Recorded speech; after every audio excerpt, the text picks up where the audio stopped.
আসসালামু আলাইকুম এভরিওয়ান। টিকটকের নতুন একটি আপডেট চলে আসছে। টিকটকে একটা ভিডিও পোস্ট করলে ভিডিওটা আন্ডার রিভিউতে যাচ্ছে। তো এটা নিয়ে কিন্তু অনেকেই টেনশনে রয়েছেন, অনেকেই ভাবতেছেন যে ভাই আমার ভিডিওতে ভিউজ কম আসছে এটার কারণে, বা এটা কোন প্রকার সমস্যা কিনা, এটা আমি সমাধান কিভাবে করব, আন্ডার রিভিউতে কেন যাচ্ছে। বিভিন্ন ধরনের পোস্ট কিন্তু রয়েছে যারা টিকটকে প্রতিনিয়ত ভিডিও আপলোড করেন। তো যদি আপনার সাথে এমনটা হয়ে থাকে, আশা করি আপনার সাথে এমনটা হয়েছে, তো আন্ডার রিভিউ কেন আসে এটা আপনি সমাধান কিভাবে করবেন বিস্তারিত জানতে পারবেন, এমনকি বুঝতে পারবেন আজকের ভিডিওটা থেকে। আপনি শুধু এই ভিডিওতে কি লাইক দিয়ে ভিডিওটা শেষ পর্যন্ত দেখতে থাকুন। আচ্ছা, আমি আমার টিকটক অ্যাপ্লিকেশনটাকে ওপেন করে নিচ্ছি। এটাকে ওপেন করে নেওয়ার পর আমি আপনাদের সামনে একটা ভিডিও আপলোড করব। ভিডিওটা আপলোড করার পর ভিডিওটা কিন্তু আন্ডার রিভিউতে যাবে। আমরা এখান থেকে প্লাস আইকনে একটা ক্লিক করে দেন, এখান থেকে যদি একটা ভিডিও আপলোড করে, ধরুন আমার এই যে ভিডিওটা রয়েছে এই ভিডিওটা আমি আপলোড করলাম। এখান থেকে যে কোনো একটি হ্যাশট্যাগ দিয়ে আমি জাস্ট আপাতত আপলোড করে দিচ্ছি। ঠিক আছে, আমি আপলোড করে আপনাদেরকে দেখাচ্ছি যে এখানে মানে টিকটক টিম আমাদেরকে কি বলতেছে বা কেনই বা ভিডিওটা আন্ডার রিভিউতে যাচ্ছে। আমি এখান থেকে জাস্ট একটা হ্যাশট্যাগ দিয়ে ভিডিওটা আপলোড করে দিচ্ছি। এই যে ভিডিওটা কিন্তু আপলোড হচ্ছে। ওকে, সো ফাইনালি দেখতে পাচ্ছেন আমার ভিডিওটা কিন্তু আপলোড হয়ে গেছে। আপলোড হওয়ার সঙ্গে সঙ্গে কিন্তু ভিডিওটা আন্ডার রিভিউতে চলে গেছে। এখন কথা হচ্ছে এই আন্ডার রিভিউতে কেন গেছে, আন্ডার রিভিউতে যাওয়ার কারণটা কি। সেকেন্ড কথা হচ্ছে আন্ডার রিভিউতে কেন গেল। দেখুন এইখানে কিন্তু একেবারে স্পষ্ট করে তারা বলে দিচ্ছে আপনার যে ভিডিওটা রয়েছে, আপনি যখন একটা টিকটকে ভিডিও আপলোড করবেন, ভিডিওটা আপলোড করার সঙ্গে সঙ্গে কিন্তু ভিডিওটা আন্ডার রিভিউতে যাবে। এমনকি এই যে আন্ডার রিভিউটা সেটা কিন্তু 12 ঘন্টা পর্যন্ত থাকতে পারে। দেখতে এখানে কিন্তু একেবারে স্পষ্ট করে বলা আছে। তারপর দেখতে পাচ্ছেন এখানে কিন্তু আমাদেরকে বলতেছে রিভিউ স্ট্যাটাস। আপনি যখন ভিডিওটা আপলোড করবেন, ভিডিওটা আপলোড করার সঙ্গে সঙ্গে কিন্তু ভিডিওটা ইনকুইড মানে ফর রিভিউতে চলে যাবে, মানে টিকটক টিমের কাছে রিভিউতে চলে যাবে। তারপর যদি এই যে অপশনটা রয়েছে এই অপশনে যদি আসে তাহলে কিন্তু বুঝতে হবে তারা কিন্তু আপনার ভিডিওটাকে মানে রিভিউ করতেছে। সো তারপর দেখতে পাচ্ছেন এখানে কিন্তু রিভিউ কমপ্লিট নামে একটি অপশন রয়েছে। যদি এই অপশনে চলে আসে তাহলে আপনাকে বুঝতে হবে আপনার ভিডিওতে কোনো প্রকার সমস্যা নাই। মানে আপনার ভিডিওতে যদি মনে করেন অন্য কারো কন্টেন্ট থাকে বা আদারপাস কোনো কন্টেন্ট যদি থাকে বা হ্যারাসমেন্টমূলক কোনো প্রকার কন্টেন্ট যদি থাকে বা রক্তমাখা কোনো ভিডিও বা কোনো ক্লিপ যদি থাকে তাহলে কিন্তু আপনার ভিডিওটা মনে করেন যে রিভিউ যে কমপ্লিট রয়েছে রিভিউ কমপ্লিটে কিন্তু আসবে না।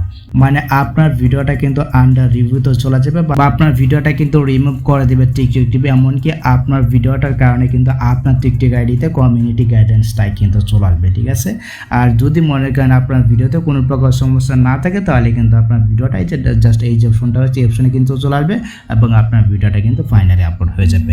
সো এটা কিন্তু টিকটক টিমারই একটি আপডেট। তারা কিন্তু এই আন্ডার রিভিউ অপশনটা আনার কারণে তারা কিন্তু ডিটেক্ট করতে পারবে বা তারা কিন্তু বুঝতে পারবে যে কে কোন রকম ভিডিও আপলোড করতেছে। আপনি যদি মনে করেন কপিরাইট জনিত কোনো কন্টেন্ট আপলোড করেন বা ভিডিও আপলোড করেন বা 18+ বা অন্য কোনো ভিডিও আপলোড করেন, ঠিক আছে, যেগুলো মনে করেন টিকটক টিমের কমিউনিটি গাইডলাইনের সঙ্গে যায় না, যদি এরকম কোনো প্রকার কন্টেন্ট আপলোড করেন তাহলে কিন্তু আপনার ভিডিওটা মনে করেন আন্ডার রিভিউ থেকে সরাসরি কিন্তু ভিডিওটা রিমুভ করে দেওয়া হবে। এমনকি আপনার টিকটক আইডিতে কমিউনিটি গাইডলাইন্সটা কিন্তু দেওয়া হবে বা ওয়ার্নিং কিন্তু চলে যাবে আপনার টিকটক আইডিতে। তো এই হচ্ছে কি ব্যাপার। আর এটার কারণে যে আপনার ভিউজ কম হবে বিষয়টা কিন্তু এরকম না। আপনি যদি সঠিকভাবে সঠিক নিয়মে আপনি যদি ভিডিও আপলোড করেছেন তাহলে কিন্তু আপনার ভিডিওতে 100% ভিউজ আসবে। এটা নিয়ে হতাশার কোনো কিছু নাই। ঠিক আছে, আর অবশ্যই সঠিক নিয়মে ভিডিও আপলোড করার চেষ্টা করবেন। আর আপনি যদি আপনার আইডিতে ফলোয়ার বাড়তে চান, এই যে আমার এডিটর রয়েছে, আপনি জাস্ট অফিসিয়াল নাবিল লিখে যদি সার্চ করেন তাহলে কিন্তু আমার এডিটর চলে আসবে। আপনি জাস্ট এখান থেকে এই যে আমার ফলোয়ারগুলো রয়েছে, প্রথমে আমার এই যে আইডিটা রয়েছে এই আইডিকে ফলো দিবেন। তো ফলো দেওয়ার পর এই যে এখানে কিন্তু 37 জন রয়েছে দেখতে পাচ্ছেন। আপনি জাস্ট এখানে একটা ক্লিক করে সবাইকে এখান থেকে ফলো করে দেবেন, দেখবেন আপনার আইডিতে কিন্তু ফলোয়ার বাড়বে। তো এইভাবে যদি আপনি কাজ করেন তাহলে কিন্তু আপনার টিকটক আইডিতে একদম রিয়েল ফলোয়ার কিন্তু আপনি এখান থেকে বাড়তে পারবেন। আর সবচেয়ে বড় কথা হচ্ছে কি আপনাকে সঠিক নিয়মে সঠিকভাবে কিন্তু কন্টেন্ট বা ভিডিও আপলোড করতে হবে। আপনি যদি সঠিক নিয়মে সঠিকভাবে ভিডিও আপলোড করেন তাহলে কিন্তু আপনার ভিডিও ভাইরাল হবে, না হলে কিন্তু আপনার ভিডিও ভাইরাল হবে না। সঠিক নিয়মে সঠিক টাইমে কিন্তু আপনাকে ভিডিও আপলোড করতে হবে।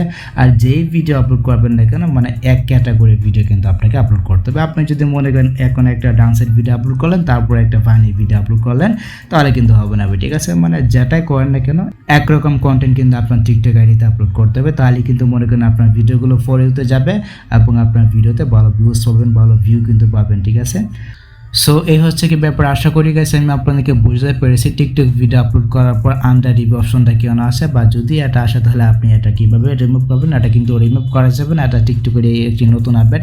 এটার কারণে কিন্তু তারা মনে করেন ভিডিওগুলো ডিলিট করতে পারে, যে ভিডিওগুলো আসল কিনা বা ভিডিও অন্য কারো ভিডিও কিনা বা আদারওয়াইজ কোনো কন্টেন্ট কিনা। আর এটার কারণে যে আপনার ভিডিওতে ভিউজ কম হয়, বিষয়টা কিন্তু এরকম না, এটা টিকটকের একটি আপডেট। ওকে, তো এই ছিল মূলত আজকের ভিডিও গাইস। যদি ভিডিওটা আপনার কাছে একটু হেল্পফুল হয়ে থাকে অবশ্যই ভিডিওতে কি লাইক দিয়ে চ্যানেলটিকে সাবস্ক্রাইব করে নেবেন। সো দেখা হচ্ছে আপনার সাথে পরবর্তী নেক্সট কোনো ভিডিওতে। আল্লাহ হাফেজ।